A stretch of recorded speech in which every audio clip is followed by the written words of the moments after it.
시도하게 되겠죠. 그런 것들이 어떤 패턴이 되는 거고, 또 그 속에서 여러분들이 여러분들의 하루를 잡아가고, 또 나아가서 여러분들이 하루하루 성장을 해 나가는 그런 도전을 계속 이어나가셨으면 좋겠습니다.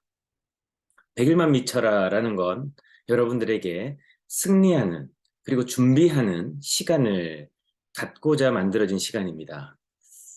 경제적 자유를 이룬다는 것은 그렇게 녹록지 않습니다. 하지만 우리가 변하면 그건 또 그리 어려운 문제는 아닐 겁니다. 왜냐하면 보통적인 사람들은 그런 노력을 하지 않습니다. 아니, 아침 7시에 일어나서 약 15분에서 20분 정도 내가 생각을 다시 정립하고 내가 어떻게 생각해야 되는지, 또 내가 무엇을 해야 되는지 계획하는 사람들과 보통의 사람들은 처음에는 비슷해 보입니다. 뭐 통장 잔고도 비슷할 것이고, 살아가는 거주 환경도 비슷할 것이며, 뭐 생활 반경도 마찬가지고, 누리는 문화도 비슷할 겁니다. 하지만 여러분들에게 꼭 말씀드릴 수 있는 것은, 여러분들이 무엇을 추구해 나가고 무엇을 배우고, 또 나아가서 여러분들이 지금에 만족하지 않는다면 반드시 여러분들은 그들과 달라질 수 있습니다. 감히 그들에게, 보통의 사람들에게 그들이라고 표현하는 것은 다소 실례일 수 있겠습니다. 하지만 우리는 경제적 자유를 이루어야만 합니다. 그래서 구별되어져야 되는 것이죠. 그들을 무시하라는 것이 아닙니다. 하지만 여러분들은 그들과 다른 목표가 있기 때문에, 또 목적성을 띠고 있기 때문에 그들과 다른 삶을 추구하는 것일 뿐입니다. 그리고 그것이 누적이 되면서 여러분들의 삶은, 또 여러분들이 그 삶 속에서 경제적 자유를 이루기 위한 도구인 이 사업은 분명히 다른 관점으로 보일 거고, 다른 관점으로 보기 때문에 결과값도 달라질 겁니다. 저는 여러분들에게 100일 동안 그것만 명확하게 정립돼서 여러분들의 관점이 그렇게 바뀐다면 여러분들은 이제 경제적 자유를 누릴, 그리고 경제적 자유를 향해 한 발 더 가까워지는 여러분이 되실 겁니다. 100일 만에 여러분들의 숫자가 비약적으로 달라지는 건 아닙니다. 우리가 살아왔던 어떤 여러분들의 인생만큼 여러분들의 어떤 변화해야 되는 어떤 변화값들이 점점 커지는 것이고, 그 범위가 넓은 것이지 당장의 어떤 변화가 급격하게 일어나진 않습니다. 여러분들이 잘 아시는 대나무가 있어요. 근데 이 대나무는 처음에는 그렇게 성장하는 것 같이 안 보입니다. 거의 뭐 싹도 돋아나고 보일 듯 말 듯 해요. 그런데 3년에서 5년이 지나게 되면 성장하는 속도가 급격하게 성장합니다. 그래서 뭐 15m, 20m까지 성장을 해버리죠. 처음에는 보이지 않아요. 처음 2년까지는요, 보이지 않습니다. 싹이 나나 안 나나 할 정도로, 답답할 정도로 성장하지 않습니다. 그래서 어쩌면 그 대나무 자신도 생각을 할 수 있다면 의심할 정도로 그만큼 더딘 속도로 성장을 한다는 거죠. 하지만 3년이 지나고 4년이 지나면 그 대나무는 가장 높은 곳에서 땅을 내려다봅니다. 여러분들에게 그 대나무와 같은 고든 기계, 절개, 그리고 집중력을 가지신다면 여러분들도 성장할 거라고 믿습니다. 자, 이제 우리가 계속해서 이 통계적 사고를 다루고 있습니다. 자, 그러면 통계적 사고라는 것은 여러분들이 기록된, 또 여러분들이 정리한 것을 바탕으로 여러분들이 하루를 결정해 나가는 사고방식이에요.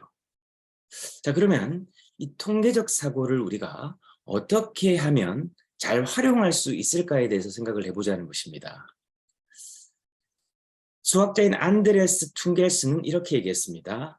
통계로 거짓말하기는 쉬워도 통계 없이 진실을 말하기는 어렵다.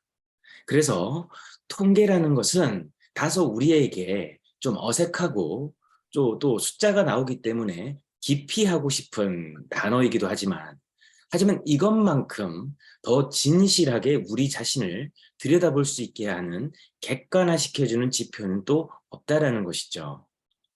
자, 그러면 이 통계를 우리가 요즘의 말로는 데이터라고 부릅니다. 사전적으로는 단순한 수치에서부터 글자 그리고 복잡한 규칙에 이르기까지 우리가 일상생활에서 접할 수 있는 모든 내용을 사람이나 기계가 잘 다룰 수 있거나 통신, 번역 등을 할 수 있게 규격화하여 표현한 사실 또는 개념이다. 그래서 정보의 원재료라고 정의할 수 있겠죠. 최근에 수많은 빅테크 기업, 빅테크라는 것은 말 그대로 빅테크놀로지의 약자죠. 아주 거대한 기술을 바탕으로 기업 경영을 하는 회사들을 빅테크 기업, 기술 기업들을 일컫는 말입니다. 자, 그럼 이런 빅테크 기업들은 어떻게 회사의 정책과 시스템과 경영을 할까요? 바로 빅데이터로 경영을 한다는 것이죠. 그래서 이런 책들이 시중에 난무하고 있고 이런 책들을 통해서 우리는 왜 기업들이 계속해서 지속 가능한 성장을 하는지에 대해서 우리는 한번 살펴볼 필요가 있습니다. 그들은 고객을 분석한다는 거죠. 자, 우리가 지난 시간에 분석적 사고도 한번 다뤘지 않습니까? 분석을 하기 때문에 그들은 어떨까요? 일반적인 기업보다 더 많이 안다라는 거죠. 무엇을 많이 할까요? 고객의 정보를 많이 안다. 그래서 이 삼성경제연구소에서 쓴 이 책, 데이터는 답을 알고 있다. 이런 부제를 달고 있죠. 지금 시대를 빅데이터 시대라고 하는 것이고, 이 빅데이터 시대에는 데이터를 많이 가진 기업이 일단 성공 확률이 높은 거죠. 왜? 자원이 많잖아요. 즉 내가 앞으로 만나고 서비스해야 될 고객을 누구보다 잘 알기 때문에 기업이 전략을 짜기에 굉장히 용이하다는 거죠. 그래서 통계적 사고는 곧 전략적 사고의 한 축이라고 말씀을 드리죠. 데이터를 제대로 이해하는 자가 패권을 잡을 것이다 라고 하는 거죠. 그래서 우리가 이 데이터의 중요성에 대해서 지금 살펴보는 것입니다. 그래서 최근에 볼보, 또 아마존, 넷플릭스 이런 회사들이 빅데이터를 적극적으로 활용해서 기업 경영을 성공적으로 이끌고 있는 거죠. 그래서 빅데이터 적용 영역은 지금 비금융권인 원래는 금융권에서 고객 데이터를 분석해서 금융 상품을 만들어내고 또 나아가서 여러 가지 정책 의사결정을 해왔는데 지금은 비금융권인 빅테크 기업이나 모빌리티, 즉 자동차 회사에서도 지금 데이터를 수집하고 그것을 바탕으로 빅데이터를 적용하고 또 나아가서 AS와 보상에 이제 고객 관리 경험에 그런 서비스들을 강화하기 위해서 데이터를 지금 활용하고 있다는 거죠. 또 아마존은 전 세계 8,300여 개의 지점에서 수집되어 있는 빅데이터를 고객 맞춤형 추천 상품으로 적용해서 만족도와 수익률 향상 2마리를 다 잡았다 이렇게 얘기하고 있죠. 그래서 이 데이터를 가진 기업의 가치가 높다라는 것을 여러분들이 아실 수가 있죠. 그래서 데이터를 지금 수많은 기업들이 쌓고 있는 것이고 지금 저희 슬리밍고에서도 지금 어떤 서비스를 준비하고 있습니까? 이런 빅데이터를 가지고 우리가 이 여러 가지 IT 기술을 접목하기 위한 다양한 이 시도를 하고 있는 것이죠. 그래서 현재 클럽 슬리밍고라는 우리가 서비스를 지금 현재 차곡차곡 준비해 나가는 과정이죠. 다소 지금은 크게 뭔가 볼 게 없는 것 같고 카페에서 수집된 데이터가 그냥 거기에 옮겨지는 것 같지만 카페에서 보여지는 것은 말 그대로 카페예요. 카페는 어떤 동호회죠. 정보를 얻기에 용이한 동호회가 카페예요. 그죠?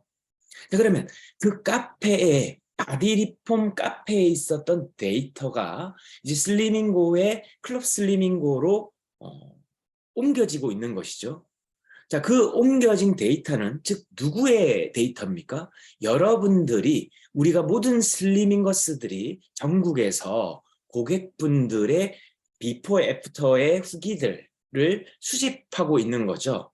그 수집된 정보들을 우리가 차곡차곡 쌓아서 이제 전문 기관과 함께 그 데이터를 이제 인공지능을 돌리기 위한 준비를 하고 있다는 것이죠. 그렇게 수집된 데이터들을 우리가 가공해서 유의미하게, 즉 무의미한 데이터는 필요가 없는 거죠. 유의미한, 즉 의미 있는 데이터들을 우리가 가공되어진 데이터를 어떻게 우리 슬리밍고의 경영 전략에 활용하기 위해서 수집하고 있다는 것이죠. 그렇게 수집이 계속되게 되면 수집된 데이터들을 이제 AI, 인공신경망에 결합시켜서 그것을 분석합니다. 그걸 이제 마이닝이라고 부르는 건데요. 그렇게 마이닝된 데이터들을 우리가 분류해서 가공해서 이 데이터를 이제 어떤 서비스를 할 것인가로 전략을 짜서 여러분들의 매장에서 서비스화할 수 있는 것으로 우리가 진화하려고 한다. 즉 사업 고도화를 시키려고 한다.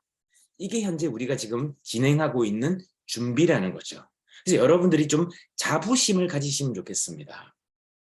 이번 포럼에서도 제가 잠깐 언급을 드렸지만 우리가 하고 있는 것은 디지털 전환을 위한 하나의 첫 발걸음이다라는 거죠. 우리가 오프라인으로 가지고 고객과 비대면 상황에서 어떻게 고객과의 접점을 유지하고 그 고객이 이탈하지 않도록, 즉 우리가 슬리밍고라는 바른 자세 습관의 시작이자 바른 자세 습관, 그것으로 다이어트와 자세 본질을 바꾸기 위한, 습관의 본질을 바꾸기 위한 그 서비스를 지속 가능하게 할 것인가 라는 고민으로 출발한 그 준비가 지금 차곡차곡 되어지는 거고, 여러분들이 더 적극적으로 협조해 주시고 있는 까닭에 속도가 붙고 있다. 그래서 여러분들이 자부심을 가지고 우리가 앞으로 이런 준비를 하고 있구나 라는 생각으로 여러분들의 지금 현재 클럽 슬리밍고에 쌓이는 데이터들의 어떤 그 적극적인 참여를 좀 독려해 주시면 좋겠다라는 것이 오늘 저의 핵심입니다. 그래서 이제 여러 가지 이 데이터베이스, 즉 정보 자료가 현재는 뭐 주택담보대출부터 또 미국 연방청, 금융감독원 등등 공공의 데이터로 활용을 또 하고 있다라는 것이고요. 지금 각 국가별로 이런 것들을 다 활용을 하고 있다. 그래서 뭐 디지털 플랫폼 강국 대한민국 뭐 이런 얘기들을 지금 하고 있는 거죠. 우리가 이런 약간의 생경한 단어들을 좀 익숙해질 필요가 있는 거예요. 그래야 여러분들도 그렇게 이제 방향과 전략을 맞출 수가 있는 거고, 그 방향과 전략을 맞추기 위해서는 여러분들의 과거에 익숙한 사고방식에서 탈피해야 된다. 우리가 자꾸 이런 생경한 단어들을 자꾸 듣고 자꾸 생각해보고 그것을 이제 내 사업에 적용하기 위해서 여러분들이 이제 좀 이해해야 된다. 그래서 이제 여러분들의 사업의 어떤 성격이 앞으로는 좀 달라질 거라는 것을 여러분이 이제 의미하는 것이죠. 내가 그냥 고객에게 중개자뿐만 아니라 여러분들이 이제 이렇게 쌓인 데이터를 잘 분석할 수 있는 이 분석적 사고를 여러분들이 좀 기르지 않으면 앞으로 여러분들의 어떤 경쟁력은 이런 좋은 무기를 쓰지 않는 안타까운 상황이 될 수도 있는 거죠. 좋은 무기가 주어졌다면 여러분들이 그 좋은 무기를 잘 활용해야만 됩니다. 그러려고 하면 여러분들이 그 데이터와 이런 것들에 대한 어떤 개념들을 좀 파악하고 여러분들이 그걸 잘 활용하기 위한 이제 준비를 해야 되는 거죠. 그래서 숫자에서 의미를 찾아내는 힘, 그걸 곧 능력이라고 부르는데 이게 통계적 사고예요. 그래서 숫자들에서 의미를 찾는다. 이게 중요한 겁니다. 최근에 EPL의 득점왕이었던 손흥민 선수가 최근에 검색을 해보니까 연봉이 114억 원이에요. 야, 이 영국 축구에서 114억이라는 어마어마한 연봉을 받는 사나이가 된 손흥민이 그러면 어떻게 이렇게 받게 됐냐? 통계를 분석하면 나오는 거죠. 프리미어리그 31경기 출전해서 12골을 넣고 7개의 어시스트를 했고 2048분을 뛰었다는 거죠. 그리고 챔피언스 리그, 뭐 EPL, FA컵 해가지고 총 48경기를 출전을 했고 그 경기에서 20골을 넣었어요. 그리고 10골의 어시스트를 냈고 3292시간의 출전을 한 것이죠. 자, 이렇게 숫자로 그가 어떻게 그런 연봉을 받게 됐는지가 어떻게 됩니까? 나오죠. 이걸 우리가 통계라고도 부르고 성적이라고도 부르는 거죠. 자, 우리 사업에 이걸 적용하면 어떻게 되겠습니까? 내가 한 해 동안 어떻게 이렇게 이 시스템 툴들을 활용하고 내 사업을 성장시키기 위한 준비를 해왔고 또 어떻게 참여되고 있고 또 어떤 실행이 이루어졌으며 그로 인해서 어떤 성과들이 달성됐는지 또 성과들이 나 혼자서 한 것인지 또 내가 함께 파일을 키워나간 것인지 뭐 이런 것들이 다 일한 시간은 또 얼마나 되는지 이런 것들이 나와서 여러분들의 사업이 정리될 때 여러분들이 조금 더 체계적인 사업을 하는 거죠. 그래서 1월달, 2월달, 12월달까지 여러분들 사업을 이제 분석하는 겁니다. 그렇게 분석을 하게 되면 여러분들이 내가 지금 사업을 잘하고 있는 거구나. 내가 지금 사업을 제대로 못하는 거구나. 이렇게 여러분들이 객관적 지표를 가지고 분석을 할 수 있는 거죠. 주식회사 슬리밍고와 창업 계약을 했습니다. 근데 아무것도 안 해요. 코오세 파티가 있는데 그 코오세 파티가 왜 열리죠? 내 지역에서. 내가 혼자서 코오세 파티를 내 스스로 원래는 개최할 수 있어야 되는데 그렇게 하려고 하니까 이제 사업을 시작한 내가 뭘 할 수 있겠습니까? 경험도 없고 그리고 어떤 시스템도 없단 말이에요. 그러니까 그 지역에서 열리고 있는 코어세 파티를 내가 활용하는 것이 지금 현재 우리의 기업 문화죠. 자, 그러면 그 시스템의 그 코어세 파티는 누구를 위한 도구이자 행사인가? 바로 고객이 주인공인 고객을 위한 행사라는 거죠. 자, 그러면 내가 지금 고객이 없다 한다면 예비 고객이 그 코어세 파티에 참여한, 즉 주인공이 된 고객들의 스토리를 들음으로 인해서 다양한 사연들이 나오는데 그 예비 고객에게 맞는 또 예비 고객의 이 바운다리에 있는 또 그 지인들에게 맞는 어떤 스토리들을 들려줌으로 인해서 이 슬리밍고라고 하는 회사, 더 나아가서 내가 연결했는데 내가 하고 있는 이 사업에 대한 어떤 진실성, 개념, 특질 이런 것들을 파악하기 위해서 그분을 초대한 것도 있는 거죠.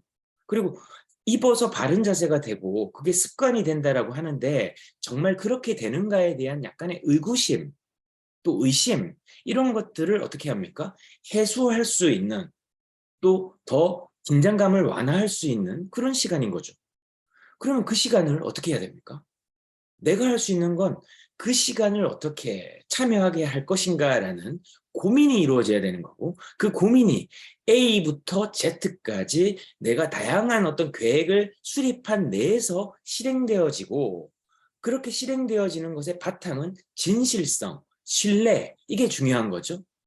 그래서 파토스, 듣는 사람의 마음도 중요하지만 에토스, 말하는 당신의 진실성이 중요하다고 저번에 우리가 설득, 이 논리적 사고를 이야기할 때 말씀드렸지 않습니까? 그래서 로고스, 논리는 에토스, 말하는 사람의 진실성이 그리고 파토스, 듣는 사람의 마음이 결합이 될 때 그때 비로소 어떻게 됩니까? 설득이라고 하는 하나의 이 결과값이 도출되는 거죠. 그 세 가지가 유기적으로 이루어질 때 설득이 이루어지고 내가 어떤 목표를 달성할 수 있는 기본 바탕이 된다는 겁니다. 그것이 다 목표를 이루는 전체라는 개념이 아니에요. 한 부분인데 그 부분의 가장 중요한 토대가 바로 그거라는 거예요. 그래서 내가 설득이 잘 안 된다는 건 내가 지금 진실하지 못하게 보이거나 듣는 사람이 그런 어떤 환경이 들을 수 있는 상태가 아니거나 아니면 내가 지금 말하는 논리가 근거가 떨어지거나 이렇다는 거죠. 그래서 통계를 적절히 여러분들이 활용한다면 내가 다소 부족한 부분들을 상쇄할 수 있다는 겁니다. 이해가세요? 설득을 잘하는 기술적인 사람들도 있어요. 하지만 내가 그런 것들이 세 가지가 유기적으로 지금 현재 충족되지 않았다면 우리는 이 통계라고 하는 이 어떤 하나의 지표를 잘 활용할 수 있어야만 합니다. 그래야만 또 설득이라는 목표를 우리가 또 이루어갈 수 있는 것이겠죠. 그래서 이거 지금 20분이 벌써 지나버렸네. 자, 오늘은 여기까지 하겠습니다. 다음 시간에는 우리가 어떻게 이 통계적 사고를 내 삶에서 적용하는지에 대해서 한번 살펴보고 실제 여러분들이 그로 인해서 통계적 사고를 하면 그럼 내가 어떻게 변화하는지에 대해서는 이번 주 금요일에 다루겠습니다. 다소 오늘 뭐 서술이 좀 길었는데요. 여러분들이 우리가 오늘 여러분들이 투두리스트가 있죠. 그 투두리스트를 실행하기 위해서는 여러분들이 반드시 나 혼자서 되진 않는다는 거예요. 사업 파트너를 중개를 하든 고객에게 내가 특허받을 있는 바른 자세를 전달하든 어떤 방법이든 우리는 고객을 설득해야만 됩니다. 그 설득하기 위해서 우리가 시스템이 있는 것이고 그 시스템을 우리가 작동시키기 위해서는 아주 기본적인 바탕이 있는데 그것이 바로 여러분들의 논리, 여러분들의 어떤 진실성, 태도, 또 나아가서 그것을 듣는 사람의 어떤 청자의 마음 상태, 이것이 유기적으로 돼야 되는 거고 그것이 약하다면 여러분들은 이 통계를 적극적으로 활용해야만 된다라는 것을 오늘 한 가지 좀 짚고 여기까지 하겠습니다. 여러분 한 주 힘차게 시작하시고 여러분들은 디지털 전환을 하는 빅데이터 사업을 준비를 하고 있는 아주 고품격의 비즈니스를 하는 자부심을 좀 가지시면 좋겠다. 아시겠죠? 자, 이것으로 마치겠습니다. 감사합니다. 수고하셨습니다.